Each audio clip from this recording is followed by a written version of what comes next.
Assalamualaikum warahmatullahi wabarakatuh. Saya Rangga B. Pertama dan di sebelah saya ada Santi Satria Mandala. Kali ini kami akan bahas tentang materi kami, yaitu tentang welding, dan kami sedang berada di toko bangunan Tuntulas.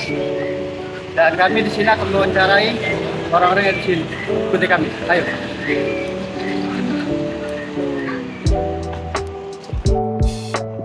Persiapan alat dan bahan.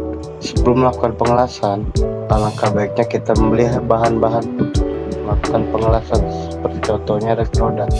Kali ini Hafiz dan Genta sudah membeli elektroda di toko bangunan terdekat sebelum mereka melakukan pengelasan di bengkel mereka.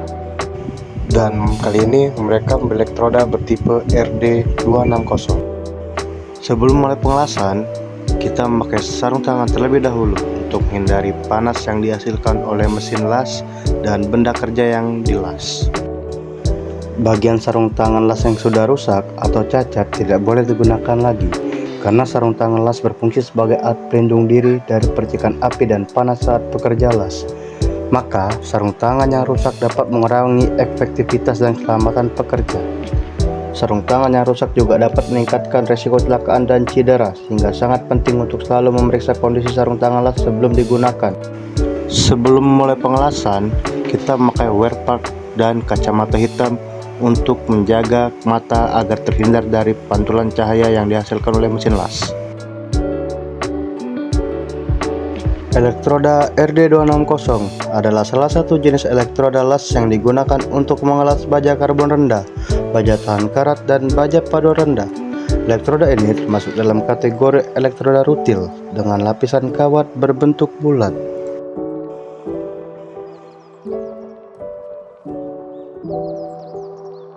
Menghidupkan mesin las listrik memerlukan beberapa tahap untuk memastikan keamanan dan kelancaran proses pengelasan. Berikut ini adalah penjelasan singkat mengenai tahapan penghidupkan mesin las listrik. 1. Pastikan mesin las dalam keadaan mati dan terputus dari sumber daya listrik. 2. Pasang elektroda dan klem grounding pada mesin las. 3. Hubungkan kabel listrik mesin las ke sumber listrik yang memadai dan terjamin keamanannya. 4. Nyalakan mesin las dengan menekan tombol on-off pada kontrol panen mesin las. 5. Atur parameter pengelasan pada mesin las seperti ampere dan voltase yang sesuai dengan jenis elektroda dan bahan yang akan dilas. 6. Setelah mesin las menyala, periksa apakah busur las sudah stabil dan sesuai dengan parameter pengelasan yang diatur. Cara pengelasan. Jarak di antara ujung elektroda dengan bahan yang akan dilas sangat mempengaruhi kualitas pengelasan. Bila jarak begitu jauh, akan muncul percikan seperti hujan bintik-bintik api. Proses pengelasan pun tidak prima. Bila jarak begitu dekat, api tidak menyala dengan sempurna, serta tidak ada jarak yang cukup untuk tempat lelehan elektroda. Jarak yang baik yaitu 1/8 dari tebal elektroda. Hasil yang baik waktu pengelasan bisa dilihat di atas permukaan yang dilas, berupa seperti gelombang rapat dan teratur ditutup dengan sempurna sisi yang dilas. Jika sudah selesai, bersihkan kerak yang menutupi sisi yang dilas dengan memakai palu. Periksa kembali apakah ada sisi yang belum sempurna. Bila belum sempurna, ulangi sisi yang belum tersatukan dengan baik tersebut. Halo, apa kabar? Alhamdulillah baik. Dengan saudara siapa? Saya Ilham. Dan yang selanjutnya dengan saudara siapa? Sohibul. Sebenarnya saya ingin tahu tentang cara pengelasan. Tentu saja pengelasan adalah proses menggabungkan dua benda logam dengan menggunakan panas tinggi untuk mencairkan logam dan kemudian menghubungkannya kembali. Bagaimana caranya? Pertama-tama kita harus mempersiapkan benda yang akan dilas dan mesin pengelasan yang sesuai. Setelah itu kita harus membersihkan permukaan benda yang akan dilas agar tidak ada kotoran atau karat yang melekat. Lalu apa yang harus dilakukan? Selanjutnya kita harus menentukan posisi benda yang akan dilas dan menyiapkan elektroda pengelasan. Elektroda harus dipilih sesuai dengan jenis logam yang akan dilas. Oke, untuk pengelasannya bagaimana cara memulai pengelasan?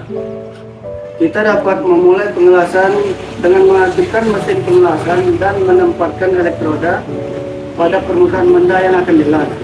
Kemudian kita perlahan-lahan bergerak dari satu titik ke titik lain sehingga elektroda menyatukan kedua permukaan logam.